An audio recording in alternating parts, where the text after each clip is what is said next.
কয়েক মাস ধরে যেন হঠাৎ করেই আড়ালে চলে গিয়েছিলেন ঢালিউডের জনপ্রিয় চিত্রনায়িকা শবনম বুবলী। সিনেমার শুটিং, তারকাদের আড্ডা কিংবা সামাজিক যোগাযোগ মাধ্যম কোথাও ছিল না তার সরব উপস্থিতি। এ সময় বিনোদন অঙ্গনে জোর গুঞ্জন ওঠে আবারও মা হতে যাচ্ছেন তিনি। তবে সে প্রশ্নের জবাব এড়িয়ে গেছেন বারবার। অবশেষে দীর্ঘ নীরবতা ভেঙে শুক্রবার নিজেই জানালেন সুখবর। এক ফেসবুক পোস্টে বুবলী প্রকাশ করেন গত মাসেই মাতৃত্বের নতুন অধ্যায়ে পা রেখেছেন তিনি। শুক্রবার বিকেলে চিত্রনায়িকা শবনম বুবলী তার ভেরিফাইড ফেসবুক পেজে সন্তানের মা হওয়ার খবরটি জানান। নিজের ফেসবুক পোস্টে সুখবরটি ভাগ করে নেন শবনম বুবলী। তিনি জানান, আল্লাহর অশেষ রহমতে তাদের পরিবারে এসেছে এক কন্যা সন্তান। এই আনন্দের মুহূর্তে পাশে থাকা সবাইকে ধন্যবাদ জানিয়ে নবজাতকের জন্য সবার দোয়া ও আশীর্বাদ কামনা করেন তিনি। শবনম বুবলী একটি ফটোকার্ড শেয়ার করে কন্যা সন্তানের মা হওয়ার খবরটি জানান। ফটোকার্ডে তিনি লিখেছেন, গত 11 মে তিনি কন্যা সন্তানের জন্ম দেন। মেয়ের নাম রাখা হয়েছে শার্লিন খান।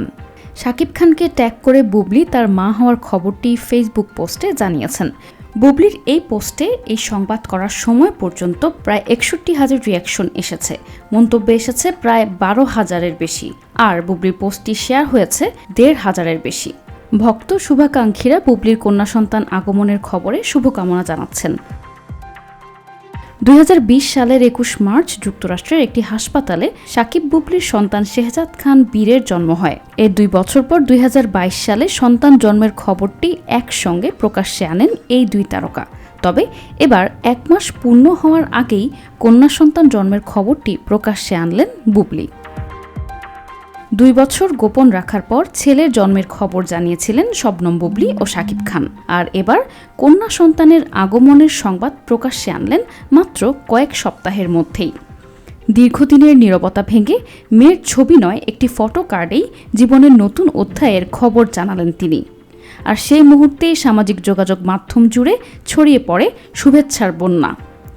আলো ঝলমলে পর্দার বাইরেও যে বুবলীর জীবনে এখন নতুন এক আনন্দের গল্প লেখা হচ্ছে, তারই যেন আরেকটি অধ্যায়ের নাম শার্লিন খান। ডেস্ক রিপোর্ট, ভোরের ডাক।